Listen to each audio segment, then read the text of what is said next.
held online. Laila Tyabji is a craft designer, writer, chairperson of Dasaka, the craft NGO she helped found. Laila has been working with grassroots artisans all over India for over 4 decades. Many of her most rewarding projects involve creating new livelihood avenues through crafts for pastoral and marginalized rural communities, bonded labor in Bihar, displaced villages in Ranthambore, tribals in Orissa, victims of insurgency in Kashmir. Laila studied art in Baroda and Japan, and she has worked as a freelance designer in textiles, graphics, interiors, and the theater. She enjoys using craft editions and techniques in unexpected ways and contexts. She writes regularly on craft, design, development, and social issues. She is the recipient of numerous awards, including the Padma Shri in 2012 for her work in craft sector, and was the first Asian to receive the Aid to Artisans Preservation of Craft Award in New York in 2003. Laila is also one of my most favorite people in the wide world, and the first person I ever worked with in my life. So it's a very special thing for me to introduce Laila. So after that very formal thing, I can very warmly say that. And over to the founder of JD Center of Art, and Nandita, who's also here, to speak about her. He will say much more about Laila, you, because he knows you for much longer than I do. Just to say that Laila is a dear friend. That's all about it. And not much to say, but I knew the family intimately, and we used to meet more often than now before. I knew her parents. Her mother was a painter. She used to do watercolor. The father was very tall and mother was short. And one brother who worked in Oxford University Press, a dear friend of mine in Bombay where I grew up. So this is Tyabji family. Is an illustrious family with a lot of sensitivity. I still recall vividly a father, very tall, with a cap and smoking bidi, was an ICS officer, I think. Is that right, Laila? Yes. But he was not a bidi man. That was my brother. The brother, sorry. But yeah. But lovely, handsome person. So I came from Bombay in 1960, August of 1968. And that's, I met Laila and Pupul Jaikar, Kaula Devi Chattopadhyay, Gogo Prakash. There were many stalwarts in the painting, in the designing, in the craft world, fantastic people all over the country. It's not just Delhi, but all over the country. And so I was telling Laila that there was a time that there were many people to share your thoughts and ideas, and you could argue and discuss and contradict. They don't become your enemies. Today, you can't do that. It's a wonderful, emancipated, very liberated people at that time. Having said that, Laila, most welcome. And I think you had visited JD Center of Art once some time ago. And just to tell all my viewers and listeners that I indulged as an artist. I didn't have to do it, but I indulged because in my early childhood, my grandmother used to take me to fairs and used to collect toys, lac toys, this, that, etc., craft. So today, craft, etc., art is a museum piece. But in our country, art and craft was a way of life, day-to-day life.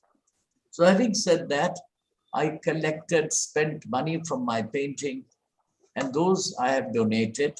This is the seed collection. And regarding Meet the Artist program, to say very proudly that I think this is the only institution in the country where Meet the Artist program for 22 years gone uninterrupted, every month on the second Saturday. And I'm very grateful to Laila and many other friends who have shared this platform. And frankly, through this online show, many more people have got to know about our vision, about our speakers. And thank you very much. And please share the idea with other friends. And most welcome, Laila. And let her speak. Over to you, Laila. Thank you so much, Jatin. It really feels rather strange to be speaking to two such close friends on this rather impersonal medium, but it's lovely to see you both. And I have such happy memories of that wonderful evening we spent at the JD Center when it was still a dream rather than reality. And then to hear from Siddharth about how it is progressing.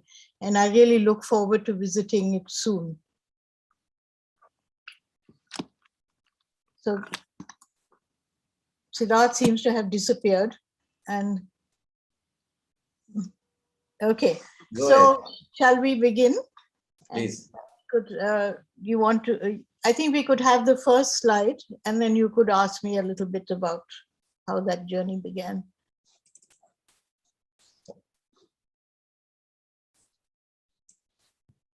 Dastakar.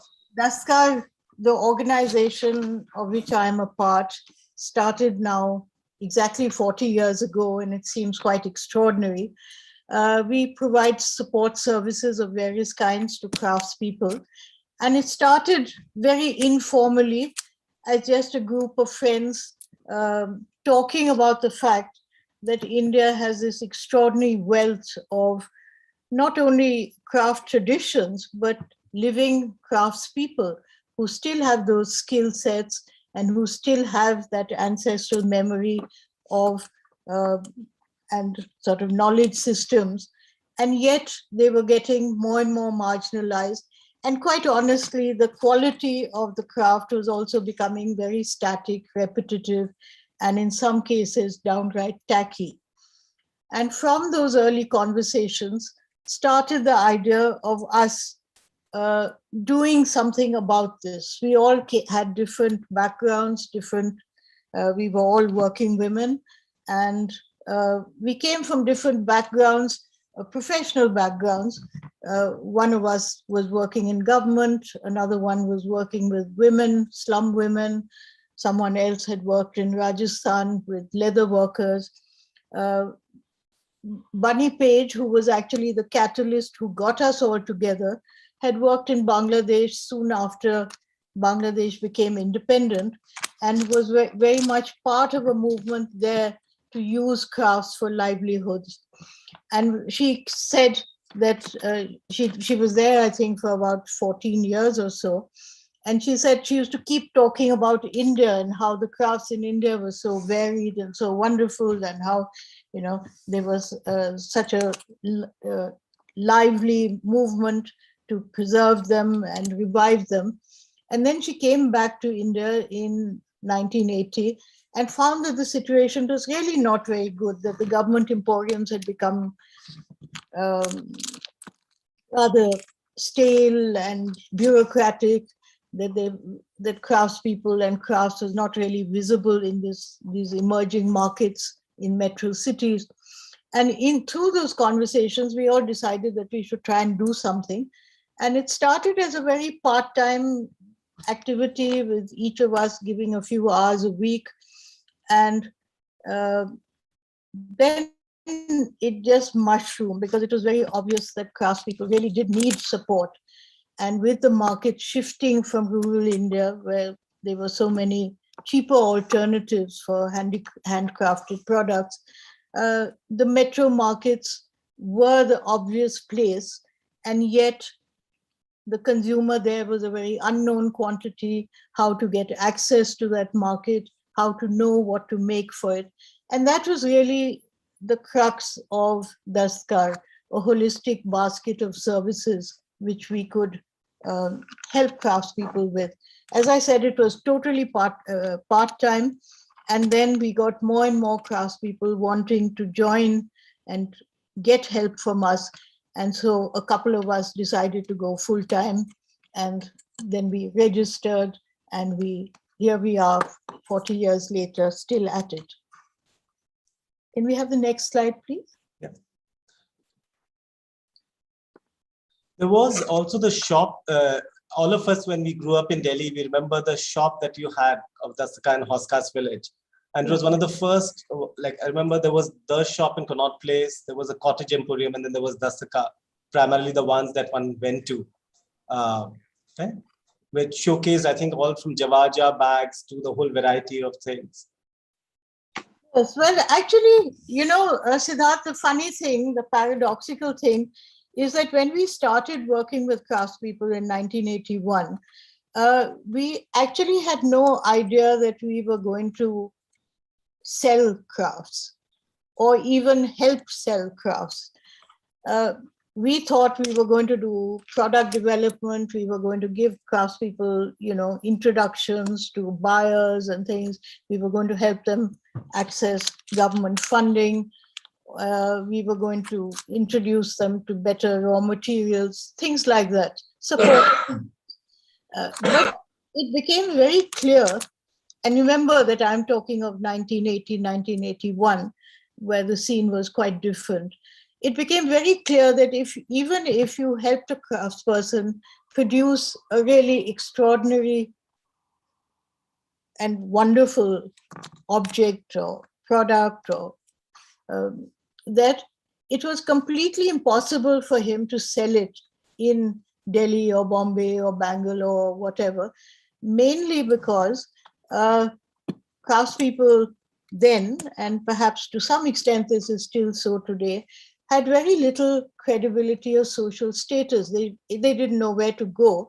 But even if they got to the steps of, say, the Taj Mahal Hotel with a beautiful bedspread or some waste paper baskets, the Darban at the gate wouldn't let them meet the marketing manager. And so if we wanted to sell the things that craftspeople were making and the things that we had helped them develop to sell, Daskar would have to do it. And that was the origin actually of the first Daskar Bazaar.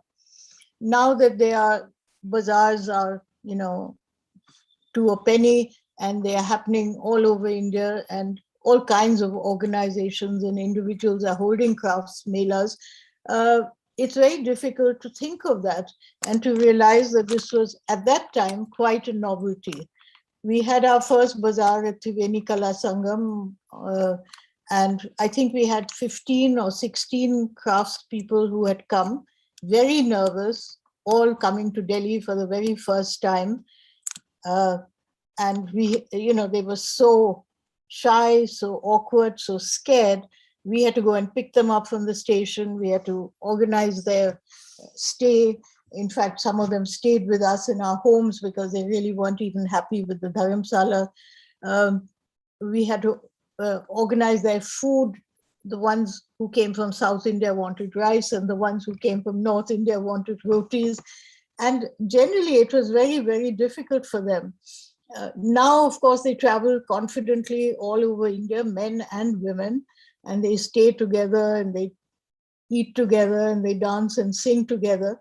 And it seems quite inconceivable. So many of them now travel abroad quite regularly as well.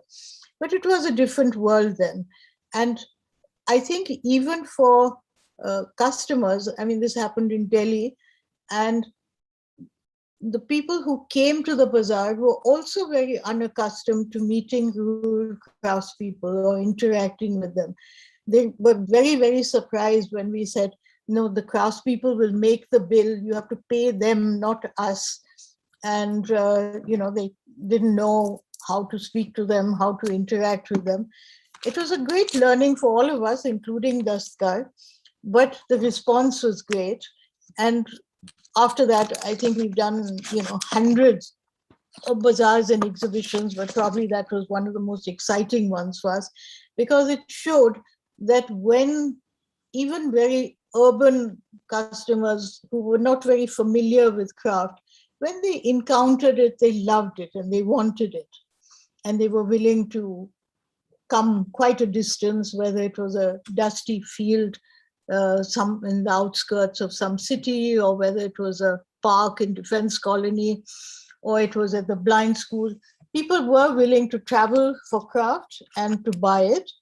And then, of course, I think it was in 1991 that we started the shop in Housecast Village. And that was another whole experience. But I think there is a slight difference now. People have become more familiar with crafts. And as a result, they're more demanding, they're less romantic about it. When we started the shop in Housecast Village, uh, we had a very, very tiny markup because the whole idea was that the money should go back to the crafts groups that we were, whose products we had on display. And it was very simple. I went to Sadar Bazaar and bought those cheap bamboo sort of shelving, and John Bissell of Fab India gave us some old hangers and things, and we had baskets in which all the jewelry and merchandise was just hung on strings from the ceiling. And people actually liked it because they felt that, yes, this is genuine. It's not, there are no overheads, there's no whatever. By the time 10 years had passed, people were quite different. They didn't necessarily care where the craft was, where the products were coming from, how the producers were being paid for it, etc. And they began demanding. They said, you have to get AC, you have to have a credit card facility. You can't, do this, that, and the other. We really aren't bothered, even if it costs a little more. So Daskar also had to change its strategies to professionalize in a lot of ways, and to see that the marketplace was changing and we had to adapt to it. I don't think that there are very few places now in India where people still feel an emotive tug towards buying handcraft from the craftsperson who makes it. They're interested in the product. They like the fact that it is made by hand, that it is unique, that it has some sort of cultural, social quality. But I don't, in a funny way, I feel that divide between rural India and urban India has increased quite a lot, and there's less empathy and understanding. So anyway, here's a visual of me working all over the country with different communities, because Daskar is neither gender-based nor is it community-based. We work wherever we feel there's a skill that needs to be promoted and developed, and where there is potential. And some of the most exciting moments in my life have been in situations like this. It's so fulfilling, it's so fun. You're working with beautiful things, but you also are working with people, and the kind of the participation, the love, the fun, the humor of those situations is something that is indescribable.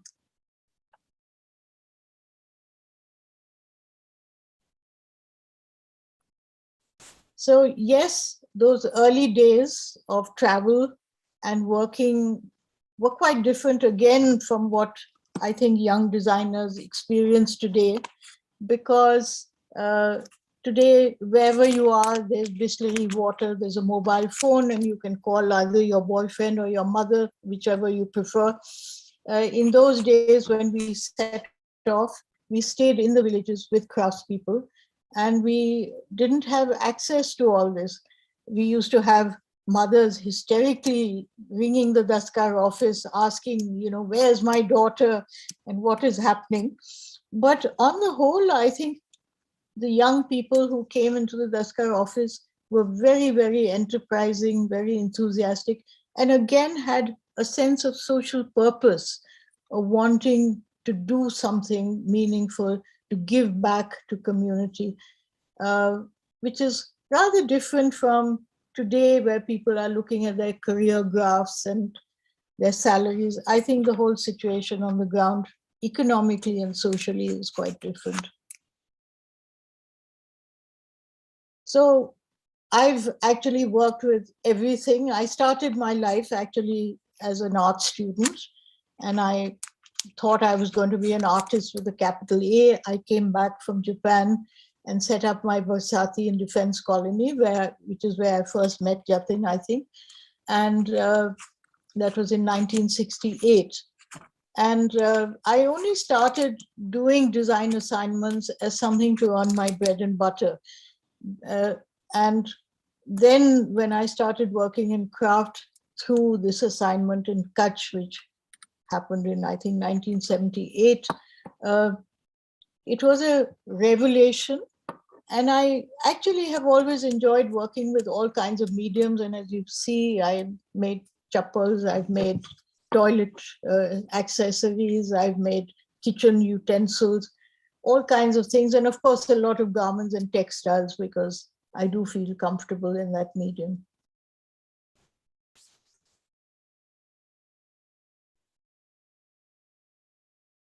So here's another sort of range of things,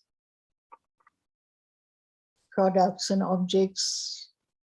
Madhubani painting, I mean, this was a project which actually got Daskar a lot of flack initially.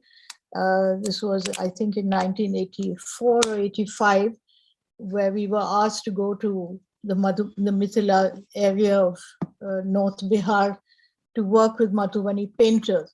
And there were a lot of purists in both the craft and the art sector who felt that this was, turn something which was an art form into a kind of product, into making, whether it was saris or whether it was dupattas or whether it was cushion covers and bedspreads, was actually sort of commercializing it, trivializing something like that.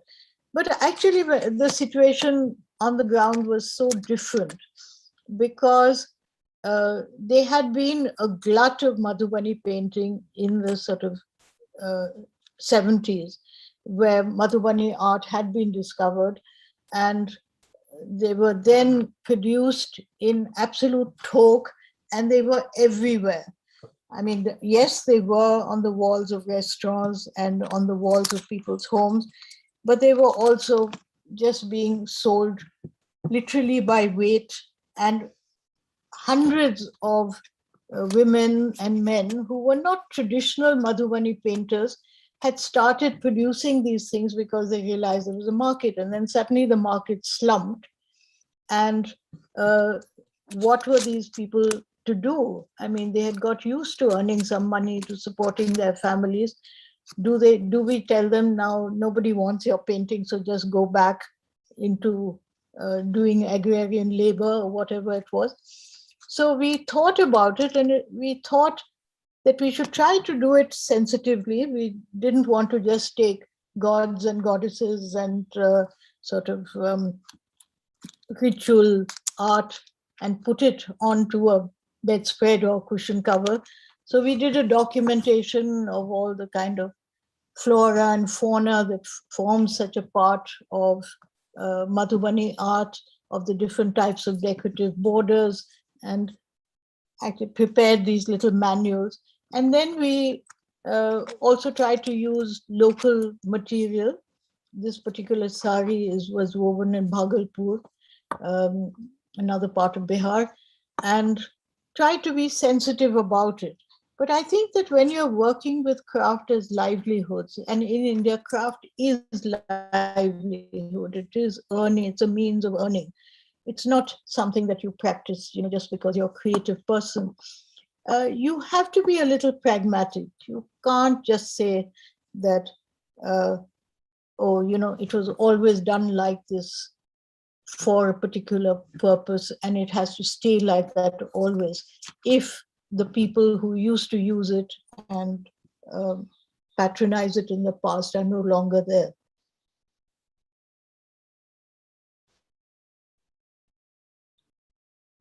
Now, chicken embroidery, another Daskar project, early project, which was very successful, and completely different set of needs, a completely different type of craft. And for me, that's the challenge that I really enjoy, because every community, every craft tradition is different. And I feel that that has to be the USP of what you are producing. You have to go back to what it was, what its essence is, and build on that. So in Lucknow, when Daskar was first asked to go to Lucknow to work with Seva Lucknow, um, the situation again seems unbelievable now, but chicken had got debased to a state where people were only using it as night suits. And out of the 30 or 34 different chicken stitches, only everything was being done in very, very crude shadow work bakhiya. And the craftswomen themselves had really forgotten a lot of these stitches. Luckily, by that time, I had become an avid embroiderer. So I looked at old pieces of chicken, from my mother's cupboard, from museum pieces. The Crafts Museum was a wonderful resource, and looked at the ulta side to see how these stitches were done. And then I started teaching the women their own stitches. And of course, in a couple of days, they were much better at it than I was. And it was there in their minds, it was there in their hands, and they just had to start doing it again. The other resource that I used was the traditional cuts of kurtas and angarkhas and chapkans, both men and women's wear of the Awadh area, and use that as a base for my product design. And that's how it all started. And I think we started working with about 12 or 15 women, and all Seva Lucknow had was this tin trunk with a little fabric, and these enthusiastic women. And of course, today they go into thousands. And in Lucknow itself, I think there's something like, over 1 lakh chicken workers. And chicken is on the international fashion ramps. It's being used by designers all over India. And it's difficult to think of a time when chicken had almost disappeared. So actually, when people talk about, reviving dying crafts, the crafts are not really dying, they're just lying sort of in a place which is still very reachable. And reviving them does not require extraordinary skill. It can be done, particularly since the craftspeople themselves need it so much. So here's a lot of junky jewelry, I suppose you can call it, that I did with tribals in Orissa. And I sort of put in this slide because it was Orissa, and that's the connection. Wonderful tribal girls. And so we combined their own dhokra beads and brass and copper beads with some kind of other terracotta and stone beads that we bought in Kinari Bazaar, and put them together. And this was actually a collection that I think we did for Fab India some years ago. And the Lambanis, I'm just showing you these pictures to show the kind of range of crafts and things that I personally have worked with. Daskar, of course, works with a whole lot of other crafts as well, wood and metal and leather and so on. The picture on the left is a much more youthful me, wearing a jacket that I did for a silent auction in New York, where I was being given this Aid to Artisans award. And they sent us all these Levi jackets. They were, I think, about 12 designers that they'd identified in America and me. And we were all asked to transform this jacket in some way, and then these were auctioned. And this is what I developed with the Lambani artisans in North Karnataka. And here are 2 more bags which we produced with the Lambanis. And I think somewhere along I'll tell you the story of that. So clothes. Clothes is a tricky one actually, because if you want to use the craft, it's very easy for it to look a little, there's that word which I hate, which is ethnic, and which doesn't really go with contemporary and stylish and all the things that people want to be. And yet you have to put in that craft, and you can't just use the karigar as just a passive pair of hands that makes any kind of design that you might develop. It has to be somewhere based on their own tradition, and yet placed and put in a way that is appealing. These actually, to me, are looking a bit dated. They're about, I think, 10 years old, if not more.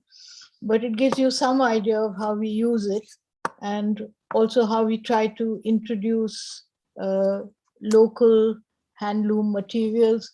In two of them, we've used mushroom, because the embroidery is done in Banaskantha in Gujarat. And now here is something that I feel very passionately about, because your craftspeople today, and a lot of people who work with them, whether it's government or whether it's wholesalers or whether it's NGOs like Dastar, often feel that what craftspeople need is big orders.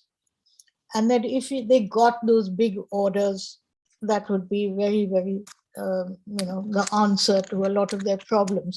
And of course, big orders are great, but actually the Indian craftspeople person is not so good at doing huge orders of things which look exactly the same.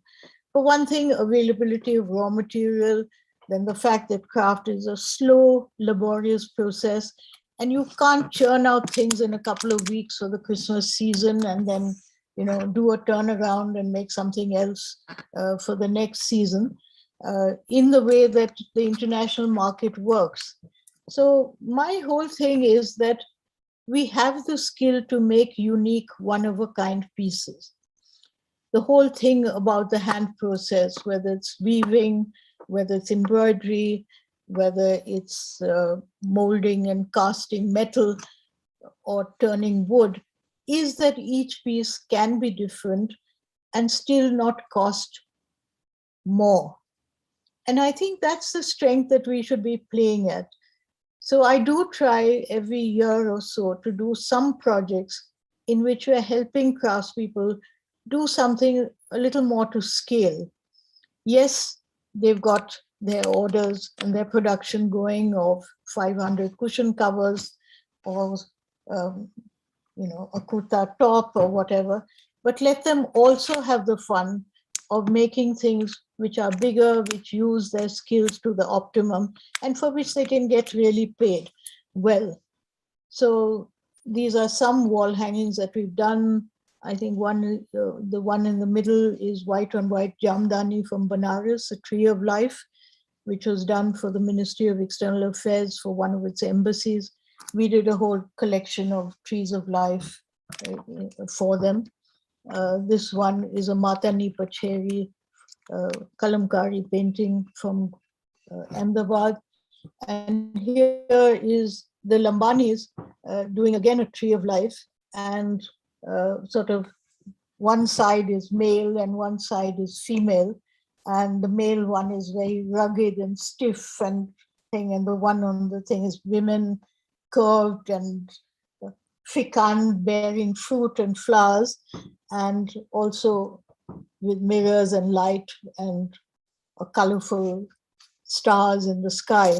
And these wall hangings, we try to let them evolve from discussions with the participating craftspeople. We have workshops and we talk about what we're trying to do, where it's going, what the object is. And so it's a very participatory thing. It is not my design or somebody or the client's design. It's things which have evolved. What stitch you're going to put, what colors you're going to use, all do emerge from this discussion. Laila, can you talk a little bit about the Lambanis and your whole work in Sandur? Yes, I'd like to. I mean, somewhere there should be a slide about that, but anyway, Okay. let's talk about it. Um, I think it's a good illustration of actually some of the, uh, the differences between working with different types of craftspeople. You have to find a different entry point, a different way of relating to them. Now, when Daskar was invited by the Sandur Manganese Company in Bellary district in North Karnataka to come and help them with their Lambani project. I mean, this is one of the rare cases where actually people who are working and appropriating land from tribals wanted to give back. So the manganese company, who had obviously excavated mines in the areas where the Lambani's tandas were placed, had been working with a group of Lambani women, trying to give them sustainable employment and some incomes for quite a long time. I think the project has been already going for about 10 years when I and my colleague Lakshmi landed up there. And we were quite horrified because we were led into a kind of tin shed, and there were all these Lambanis, and they were dressed in their wonderful costumes and jewelry and all this color and drama. And they were sitting on these very ancient sewing machines, and they were sewing pink plastic aprons, which were for the manganese factory kitchen workers. And there were, I think, only about 15 or 20 of them. And we were told by a rather desperate manager of the project that the others had all run away back to the villages, and they were complaining and they didn't feel that they were earning enough, etc., etc. And so we said, but why are they making these plastic aprons? They're so horrible. And so he said, at least we have a market in the company for it. We've tried everything. And he threw open a whole lot of cupboards. And in that, there was some knitting, there was some, I think, crochet, there were some really odd cushion covers and things made with cross-stitch embroidery, and we said, and stuffed toys. And we said, why are they doing this? So he said, well, we keep getting these trainers and they come and teach them something, and then it doesn't sell, so we give it up and we try something else. And so we said, but why aren't you using their own embroidery, which is so extraordinary? And they, oh, madam, this is very old-fashioned business. Who will buy all this? And it is very labor-intensive, so the cost is very high. And so we persuaded them and said, let Daskar have a shot at this. And we'd like to use the women's embroideries, and we'll start off with soft furnishings, and just let us do it. So we did our first collections. We used the traditional sort of mud resist fabric, which was available in the village. We used all the little white metal accessories of bells and buttons and things that the women wear on their clothes as embellishments, and the tassels and things which they were so marvelous at. And of course, the money embroidery is the most vibrant and exciting thing. So we produced this range. I mean, Lakshmi was the lead designer in this project, and we produced these range of cushions and throws. And they came to an exhibition that we held at that time. We had a shop in Housecast Village, and it was an absolute sellout. And of course, they didn't look back after that. The women increased in numbers, more and more people came. And obviously they loved doing it because we were using their own stitches, their own motifs, their own designs. They really liked what they were making and they could identify with it. I mean, pink plastic aprons is not going to make a creative person rush to work. So I think that's has the story. One is to build on the strengths that are there rather than just replicate what you think the market is going to want. and also to try and make the craft process, the product that you're developing, the absolute best that the woman or man can produce, so that they're earning well, so that it's not a come down. There's no incentive for them to go back to rude labor or whatever they were doing before. And they should enjoy the process. And as I said, it should be something which has their signature, their stamp, their story. So this is just a picture of a design workshop with sort of Ari embroidery women from Banaskantha, some of whom I've been working with for, I think, 30 years or more. I think this is a range of saris that we did. Okay, next. Now here again are two examples of value addition. A Durga, the one on the right was a kind of a mirror that we did in bamboo using all the different types of bamboo lacing. I think it has 8 panels and each panel has a different type of thing, which was also an advertisement for the different types of bamboo weaving. And so customers could order their chairs or whatever done in the design that they like. This is a 36-foot patchwork applique wall hanging, which we did for Stately Home in the UK. It's at Mapperton, and it's in, I think, the Children's Hall. And wonderful clients. We've done a lot of pieces for them, and they give us all the freedom. They sort of give an indication of what they want the subject to be and a kind of color story, but after that they leave it to us.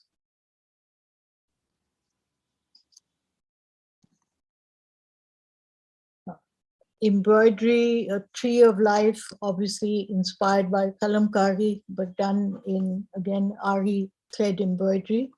It's a very big piece. And here are some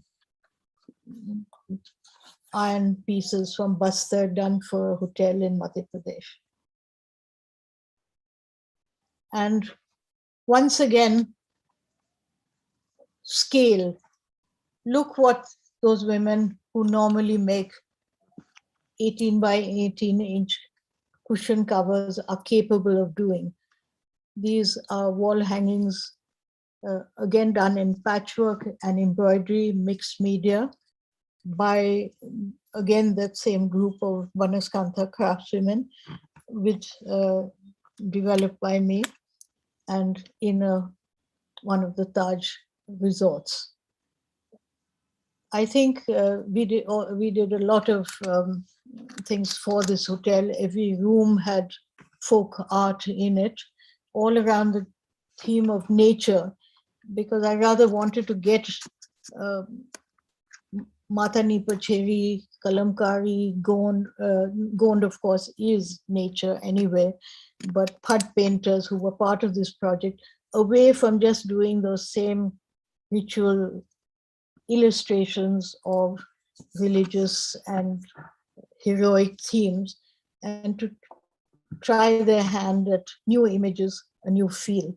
So we did, I think, about 80 pieces for the rooms, and then these 3 very big wall hangings for the main lobby.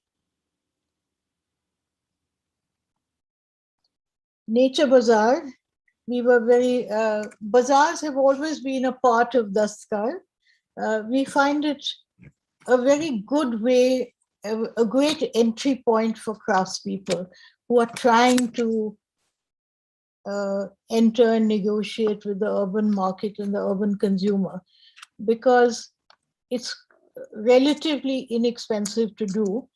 And it gives them not only a place, a platform where they can sell and get orders, but also where they can learn a lot about the craftsperson, about the customer, and the kind of reactions. Because you can tell a craftswoman from Kutch till you're blue in the face that don't put egg yellow and turquoise and bright Rani pink together in a single product. That's not the kind of things that people like now. And she will just think and I had to hear this a lot in my various projects, that Laila knows a lot about embroidery, but her color sense is terrible. And then when they come to the bazaar and they see that reaction, that someone lifts up a piece and says, oh, lovely embroidery, but the colors are so thin. Don't you have this in another color? And suddenly the light bulb goes off. Or the other thing, which is quite incomprehensible to rural craftspeople initially, is why is size so important? Why is proportion so important? They really can't see what difference it makes in a cushion if one side is 18 inches and the other one is 17 inches, because after all, you're going to sit on it. But again, seeing that reaction of a buyer to that misshapen cushion makes them realize that, yeah, they need to take attention, not just to the quality of their craftsmanship, but in the finish and execution as well. So that's a great learning place. It is also a place where craftspeople interact and talk to each other and share experiences and gain confidence in dealing with this whole new world. So even though it's 40 years on and we have malls and lifestyle stores, we still find that a bazaar is a very good place for a craftsperson who's just entering the market. Okay, so this is the Ranthambore project, one of my pet projects because I think it was the toughest. When Valmik Thapar of the Ranthambore Foundation asked us to come to see what we could do for the people in the villages which had been resettled after the Ranthambore Park was created. I don't know how many of you know that there were actually 14 villages within the confines of what is now the Ranthambore Tiger Park.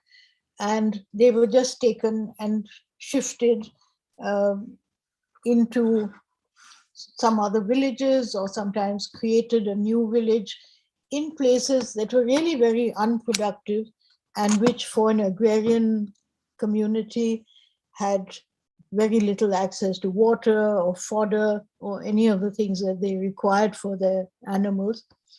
So when we went there, it was really, really a struggle. We did what we usually do, which is ask for a meeting in the village and call the sarpanch and sit around with everybody and chat to them about what Daskar does and would they like to be part of this and we could help them, etc. And I remember this woman got up and she said, first she said, look at my hands. I work in the fields. Do you think I can make anything delicate and nice for you city people to buy? And another one got up and she said, they all thought that we had come from the government and we were some sort of census body or something. And she said, first you fill my belly and my children's bellies, and then you ask me questions. So it was a great, great struggle. And initially, I used to give them something to make and try to see what they could make and how we could build on that. And we used to come back after 3 weeks and find that absolutely nothing has happened. So finally, in desperation, I took a little room in one of the villages and settled down there. And I think there was obviously a lot of curiosity as to who this crazy Benji was, who'd come from the city and who went out with her lota in the fields in the morning, just like them. So they started wandering into this little room to see what it was all about. And I would be sitting sewing. And I had decided actually that patchwork was probably the best thing, because the one thing we discovered, and I think you can see one of the women here showing a little piece of where they had sewn together some rags. And so that seemed to be a good entry point. So I had cut lots of little squares of colored cloth and I was sitting sewing them together, and they said, "What are you doing?" And I said, "I'm making a cushion. Do you want to help me?" And I would give them a needle and some squares. And it was quite funny because initially they couldn't even grasp that color sequence of that. If you have three colors, you do color 1, 2, 3, and then you start again with color 1 and go on that way. And I mean, the results were so funny and such jerky, huge, wobbly stitches. But at the end of the day, when they were ready to go home, I would give them some money and they said, "What is this for?" And I said, "Well, you made something, so here you are." And of course, the news just spread like wildfire. And people started trekking in to say, "This Benji is giving work and she's giving money," and so on. And it became quite crazy. There I was cutting squares of things, showing them how to match the colors, explaining to the newcomers what was going on. And I toddled into the village and I found this tailor who was sitting sewing blouses or something. And I said, "You have to come and help me because I just can't cope. I can't cut enough fast enough." And so he joined. And Naranji is still a part of the Ranthambore project. What is it, 28 years on now? He's our Master G, and he has seen the project grow, and he's seen these women grow. So we do a whole lot of different products here because the skill levels are still not amazing. We do block printing, we do these little stuffed birds, we have the leather workers from the neighboring village making chappals and things using that same block printed fabric. And we do stuffed toys, this wonderful thing that Devaka Krishnan has taught them of doing threading animals by thread coiling. And of course, we have our iconic Ranthambore tiger, and which came from a problem. And there was block printing in Ranthambore originally. Savai Madhopur had been a center of block printing, but it had almost died out. And so when we wanted to revive it and teach the women how to print, the thing was what kind of designs were they going to print? And we didn't want to replicate the whole Sanganer, Bagru designs. So we felt that we had to invent our own designs. So my two sources of inspiration were, one, we organized a kind of baitak where all the village school children came and they drew pictures of animals, because after Ranthambore, wildlife, tiger, etc. So we got them to draw birds, trees, elephants, camels, tigers. And we use those block prints as the base of a whole range of different things. You can see, I think there's a warthog somewhere, there's a crocodile there, and there's this tiger, which just somehow caught the fancy of everybody. And I feel so ashamed that at that time we didn't really sort of record the names of all these kids, and I still don't know who this little boy is who drew the original tiger, which I then adapted and made into what is now the trademark of the Daskar Ranthambore project. So every community is so different. Kutch is where I started my craft journey in 1978. And it really was, for me, inspirational and made me decide that this is what I wanted to do for the rest of my life. Otherwise, I was doing everything from interiors, graphics, theater design, sets and costumes. And when I went to Kutch, originally for 3 months, and I stayed on for 6, this was 1978. And Kutch was so unknown that a lot of the people that I told that that I had got this assignment as visiting designer for the Gujarat State Handicrafts Corporation, people didn't even know in Delhi where Kutch was. I remember a friend of mine asking me whether it was in Africa. I mean, now that everyone knows Kutch and knows craft, it seems unbelievable. But this was 45 years ago. Now, Kutch was quite unknown and quite unexplored. The Gujarat State Handicrafts Corporation, which was at that time a most dynamic and wonderful organization headed by Minalini Sarabhai and with Mr. Brij Bhasin as its dynamic and inspirational managing director, really taught me everything that I know about working with crafts and craftspeople. At that time, I thought I knew a lot about craft, but I really didn't know very much about the people who make it and the link that there has to be between them and what you make. Because unless they are partnering with you and understanding it and enjoying it, the results are going to be quite dead. I remember I was so ignorant. I was a completely urban young woman. And although I'd worked in different cities, I'd never ever worked in rural India. My mother made me this wonderful portfolio and it had, tracing paper and graph paper and every kind of rotring pen and colored ink that there was available, and rulers and set squares. And when I started trying to make my first designs, I realized, again, this was 1978, with a totally unexposed rural population, that although they were very, very skilled and they made the most amazing things for themselves in their homes, they really didn't know and had never seen how to translate something which was one-dimensional, whether it was a photograph or drawing, into a three-dimensional object. They didn't even recognize it.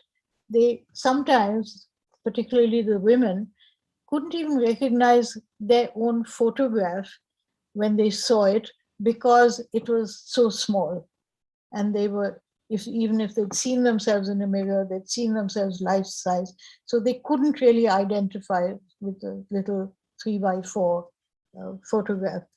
But they were so skilled, and they took to it like a duck to water. And even after the devastation of the 2001 earthquake, you can see Ismail Bhai standing there in the ruins of Damatka.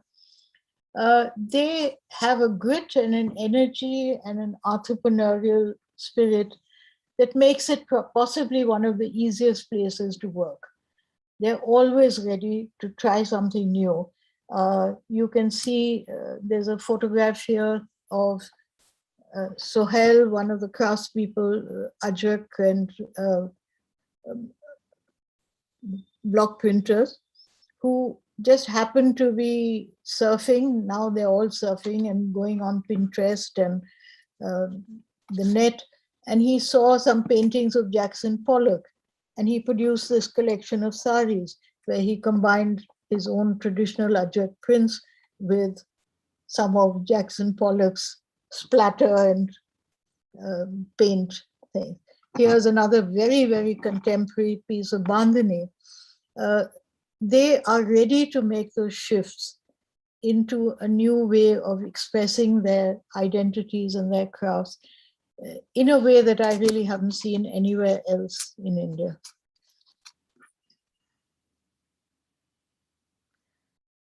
Well, Madhubani, which I talked about a little earlier, is the absolute opposite. And chicken embroidery is yet another dimension. And so you have to find, are we coming to an end? What is this thing?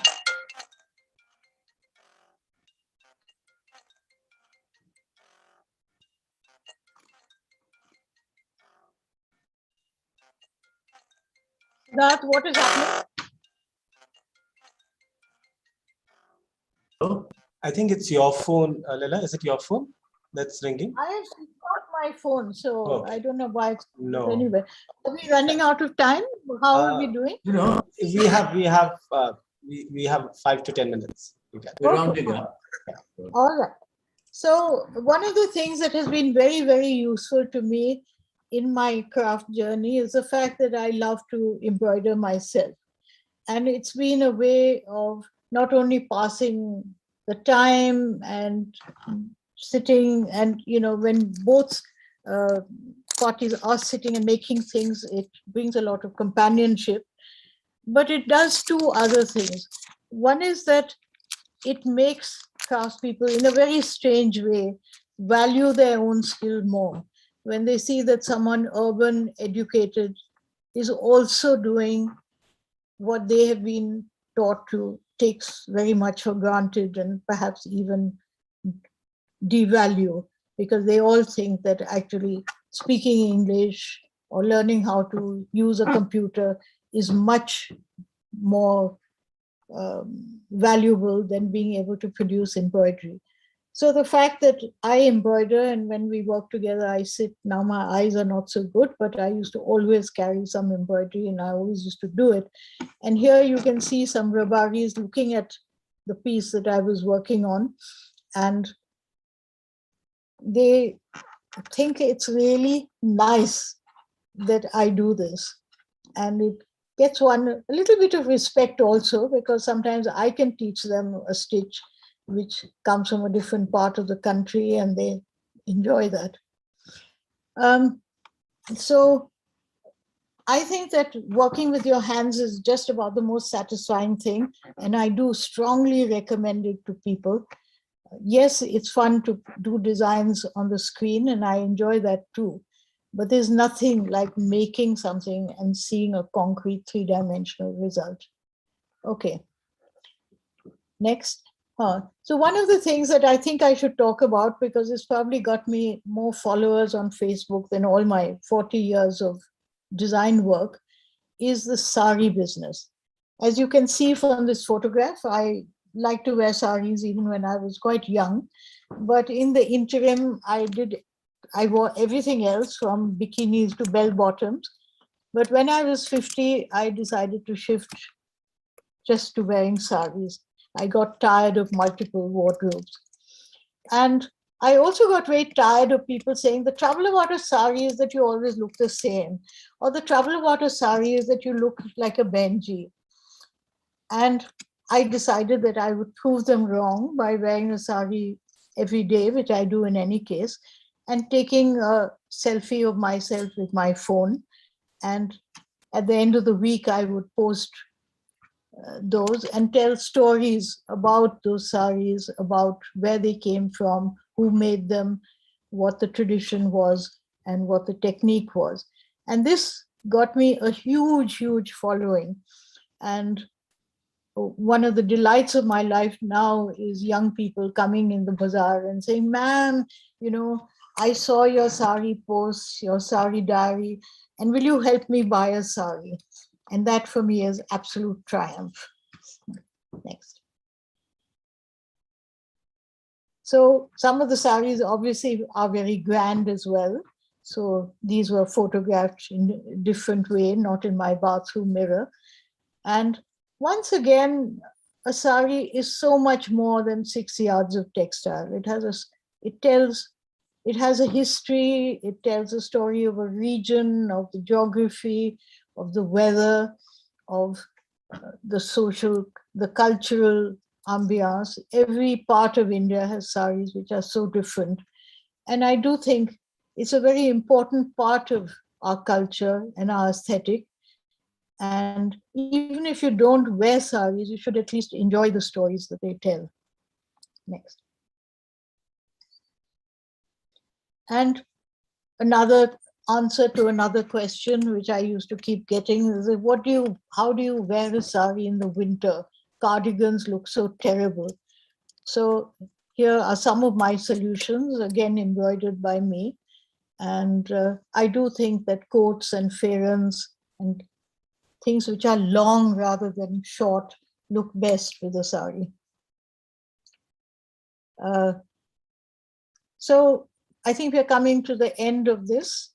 And I just want to end with a question, really, which is, what happens?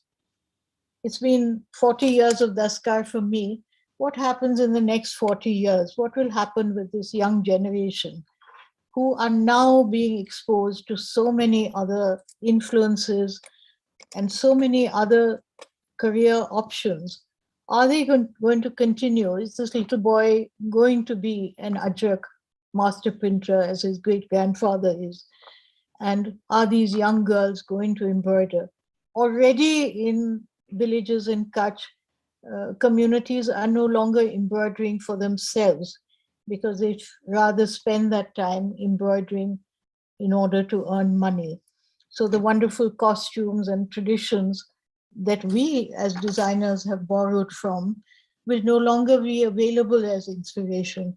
So I think that these are some of the questions that we should really think about, and think that this is something very valuable, this intangible heritage of ours, and we should see how we can preserve it, and most importantly, give the craftspeople themselves a sense of value of their own skill, and to treat them as the professionals that they are, rather than some sort of primitive, unskilled, uneducated labor.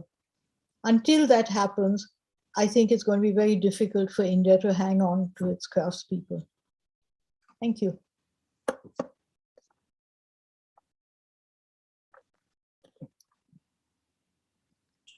But before that, if any of the participants would like to ask you something. Hello, did you hear that? Did you hear? You are still awake, both of you?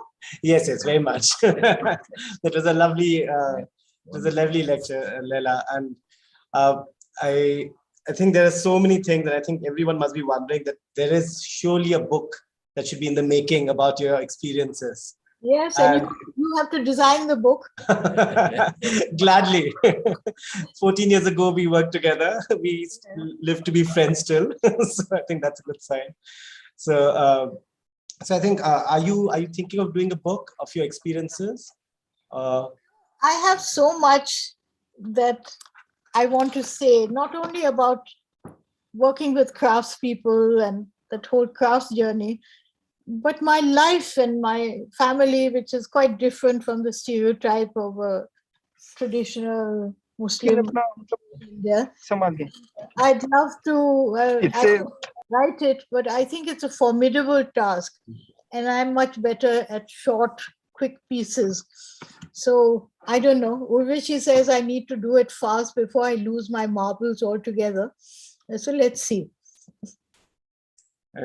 Are there any questions for Laila Tyabji from anyone? Please feel free to, and please put on your videos. We can see lots of hands going up. Please ask away. Just unmute yourself. There's Lakshmi Krishnan. You can unmute yourself. You have Prerna Rathore, Sonali Maharana. Please, one after the other, if you could ask your questions. Yes, sir. Yeah. Hello, ma'am. Hello, sir. So, ma'am, I really appreciate what you have done for craftsmen and very other people, rural area people. Ma'am, I would like to ask you that what motivated you to get into such thing, and one more thing, that people think about these things, about doing things, but they don't know how to do it. About how to part. If now also I feel I should do something for people, but I don't know how to. So if you can enlighten me. The thing is not to think too much. I have to tell you that nothing in my life has been very planned and thought out. I want to talk. How do I do it? I take each day as it comes, and one thing leads to another. As I said, I never thought I was going to be working so many years in the craft sector. I thought I was going to be an artist with a capital A. And I didn't think I was going to be a designer, but I needed to start doing projects to earn some money. And then I discovered that I liked working with people who made things with their hands. And even if I was doing an interior, I didn't want to do plexiglass and stainless steel. I wanted to work with wood and with textiles. So I think one thing leads to another, and you have to follow both your heart and your head. And if you want to do something enough today, there's so many entry points. You know, there are so many of us organizations that work with craftspeople, or even if you're not looking at craftspeople, you're looking at rural India, there are NGOs who work on health and education and livelihoods. So just get in touch with them. You just have to Google and their names will come up. You send them a letter, you walk into their offices. And you have to decide, you don't have to decide that I'm going to be a selfless social worker or an NGO. Today, it can be a profession. It can be, a viable, financially viable profession. I mean, Siddharth is an example. I don't know how viable, but anyway, it's a profession. And you just need to decide what you want to do and do it. And don't think that, is this what I want to be doing for the next 50 years? You can try it out, see how you like it, and follow the path. Thank you so much. Can I be heard? Yes, you can be. Yeah, please. Can I ask a question? Of course. Laila, you've been to so many places, met so many different types of people, and you're going to be writing your memoirs. Did you collect any stories from any of these women, men that you interacted with? I can't say that I made a very sort of conscious effort to collect stories, because one was in the moment, one was busy. I now rather regret the fact that at least for the first 20 years, I never took photographs either, because I felt it was such an intrusion in the sort of companionship that we had if you suddenly said that we started taking pictures. With mobile phones, it's less intrusive, so I do take pictures. But I do have a lot of stories. I still, luckily, even at 74, have a fairly good memory. So I do have some of those stories.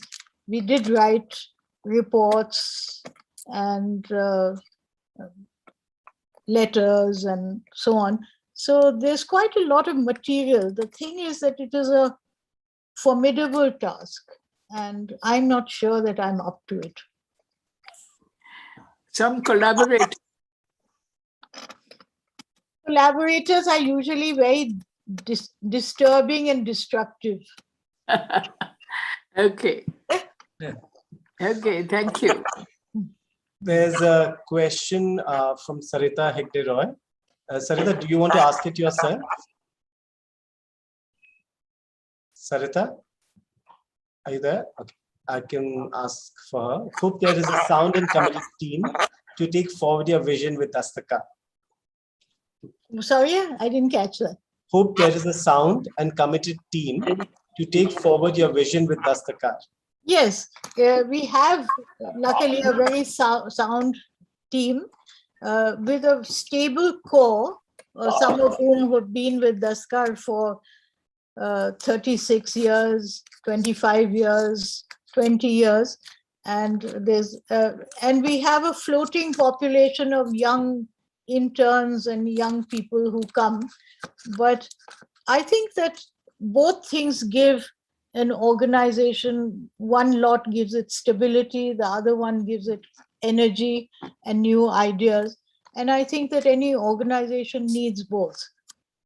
But yes, I think that young people today are not looking for permanence in the way that all of us did, that if you found a career that you liked or a working environment that you enjoyed, that you signed up and you stayed there till you resigned, till you retired. I think people today are looking for much shorter assignments, and they want to keep learning, growing, going to new places.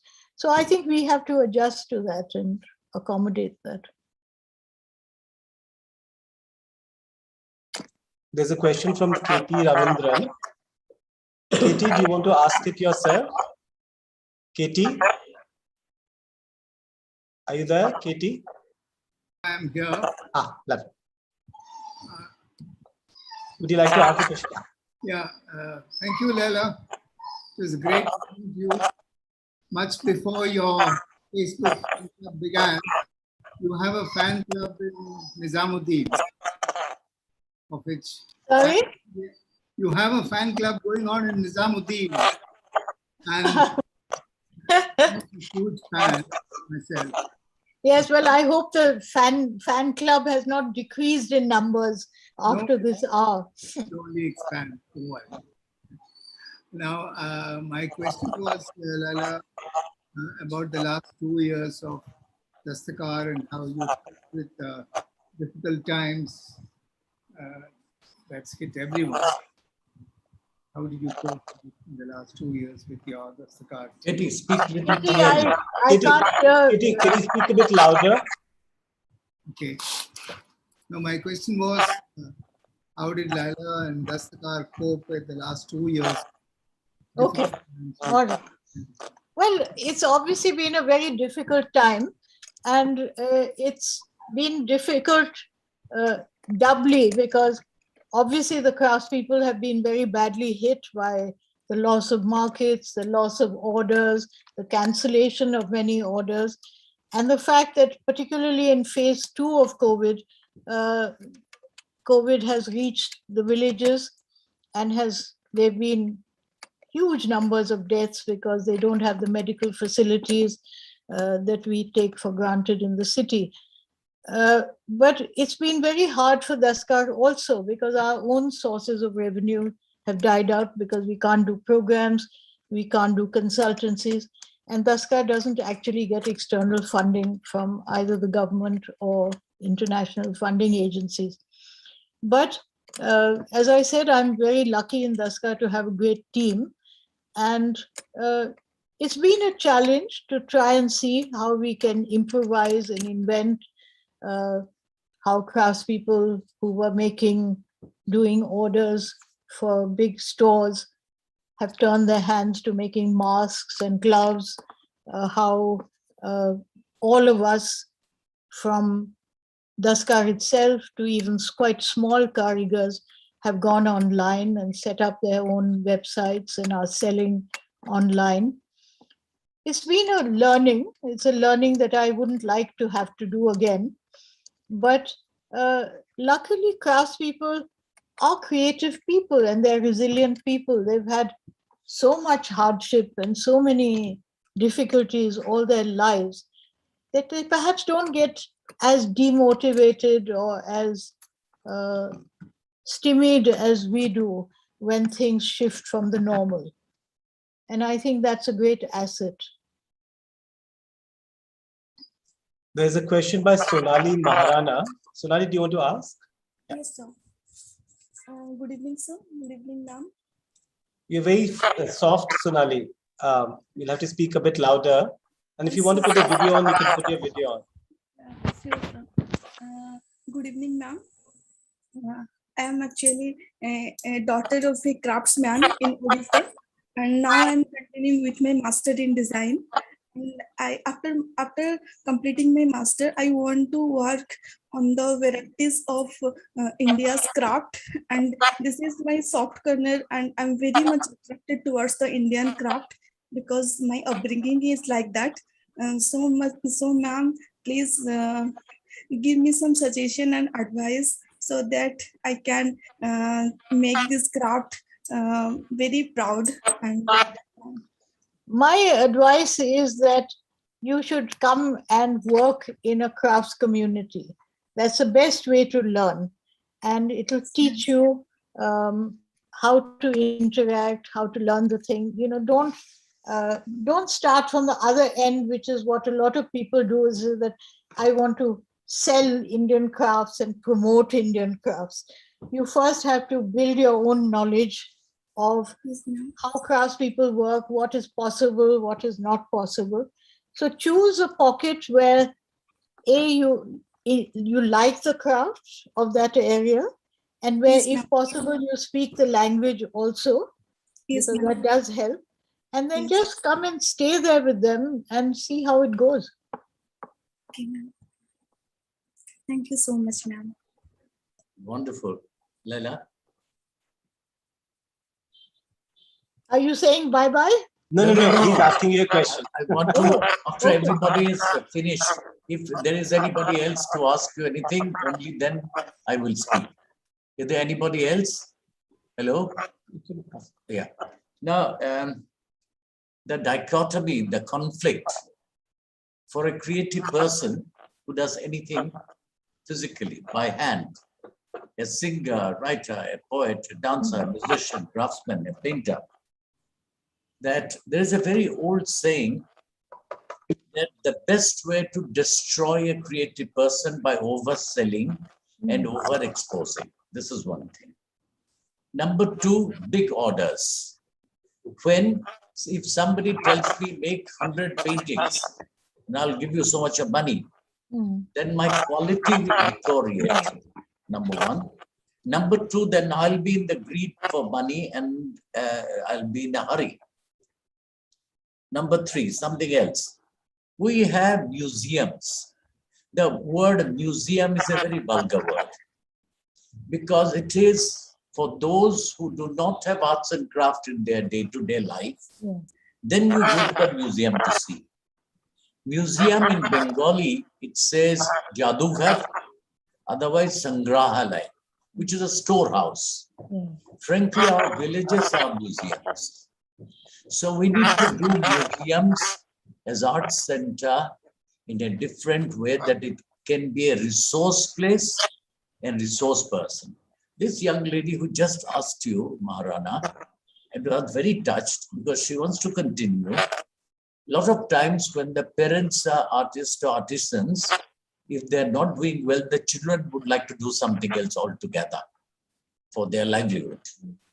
But the parents who did the farming and did their craft in the veranda in their villages, they didn't complain. They were not showing off. They didn't, At my center, we had a sculptures camp in 2004.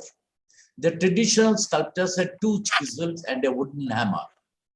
And the modern sculptors need many grinding machine, this machine, that machine, So our craftsmen, not only ours, anywhere in the world, they're very simple, they're innocent, and they live with their work.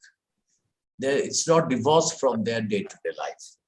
Now, what we need, I personally feel in our country, resource place and resource person. If you have a chicken sample or kalamkari or the Jodi example, you see, when I worked with Pupul Jaikar on the craft long time ago, I'm deeply interested in the traditional art. I don't call it craft, I call it art. Traditional art and contemporary, although I'm a contemporary artist. That the resource person and the resource place. If you have a sample for a young person to refer to. When I went to the applique in Orissa, Pipili, and it has become ugly. They use all kinds of ugly colors and all that. It used to be only 4 colors: terra red, golden yellow, white, and black. And when I tell them, they say, but Jatin Babu, people are wanting this. Because when a person is passing by, he doesn't know what are the original colors and beautifully it was done. So reference material as a resource place and a resource person. So that has to be created by the government and private institutions like you, so the younger people can refer to. That's my only request. Thank you very much. Wonderful knowing. And this is a beginning, your presentation, and everybody who are making a presentation, it's a beginning to pick up the thread to continue. Thank you. Thank you very much. Wonderful. I'm not sure if that was a question or a comment, but would you like to add to it, Laila? Because I think you resonate a lot with many of the things. You're quite right. And how you can have this very sensitive balance between craftspeople and resource people, because craftspeople are very polite and they're also unfortunately rather brainwashed into thinking that those of us who come from the city are smarter than them and know all the answers. And they're also too polite to even say sometimes that really what you're saying is bullshit and not possible. And it doesn't harmonize with the way that we work. So I think learning how to interact with the crafts community is very important. And that's not only for resource people and designers and things, but for the average Indian. I feel very sad to say that even Indians who love the craft, who may adore wonderful textiles and take great pride in their collections and all, do not necessarily have the same respect and things for the person who's made it. And, there is a kind of caste system. India is very good at creating caste systems everywhere. And we have created one again between makers and buyer users. And I think that's one of the reasons why so many craftspeople don't want to put their children into this profession. Not so much the money that they earn, because today some of them are earning quite well, but because they feel that it is regarded as a second-class profession. And that is heartbreaking, actually, because a craftsperson is a skilled professional, and that, as I often say, to set the warp of an ikat sari requires much more mathematics and skill than doing a computer program. Yeah. So are there any other questions that anyone would like to ask Laila? Anyone else? Or we will, I think I'm going to thank you, Laila, on behalf of JD Center of Art. Thank you very much for doing this. We have been badgering you to do this Meet the Artist lecture, and I'm glad you accepted it. Also, I'm going to point out to others, though we talked about it, there's that poster of the Pankha exhibition behind you on the door, which we are very proud of that it's there. Yes, I love it. Can everyone see it? On the door, where the Alek Baba monk is next to the fan with the rust band. That was a wonderful exhibition. And all of you should know that Jatin has been collecting pankhas for I don't know how many years. 46 and, years. He has donated this collection to the JD Center, and it's really worth seeing. Thank you. And I hope that in a year when we open, Laila, when something, if nothing else, at least our center should bring you to Orissa, to Bhubaneswar, and yeah, inshallah, hopefully lots of exciting things ahead. Yeah, absolutely. I always say that Orissa is one of the states which is richest in crafts, and with such a range and such skill. And though everyone talks of Rajasthan and Gujarat, Orissa is equally rich, but you're not good at selling yourselves. Yeah. Maybe that's a good thing, but I think it's time that we put the spotlight on Orissa craft. Not selling, but perpetuating the craft. You see, if Kamala Devi once told me that our sari weavers have survived because our women wear saris. Such a simple expression. Yeah. Likewise, if the Orias select craft and the handloom, then the crafted handloom will survive.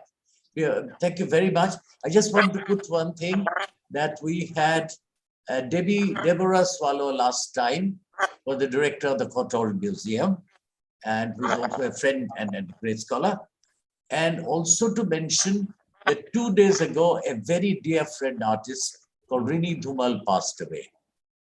And we have lost a lot of our friends through our program. I would like also all of you to know Rini Dhumal of Baroda, husband, wife, both were professors of art at the MS University. And she was a fantastic artist, a painter, drawer, and a printmaker. And she passed away on the 8th. So all of you to know, and please reach out. Yes, I mean, it seems to be a year where there's so many wonderful people have gone. That's right. Rini, whom I knew quite well, was quite a lot younger than me, so it was quite a shock to hear. That's right. That's right. Thank you. Thank you Laila. very much. And all the participants in this program, those who are listening, thank you very kind. And look forward to seeing you on second Saturday every month with our Meet the Artist lecture. And We hope, Laila, you will stay in touch and we will do something lovely for GD Center of Art. Yes. Thank you. Thank you. Absolutely. Bye-bye. Thank you very much. Bye-bye. Thank you. Bye. Thank you all the participants. Thank you. Very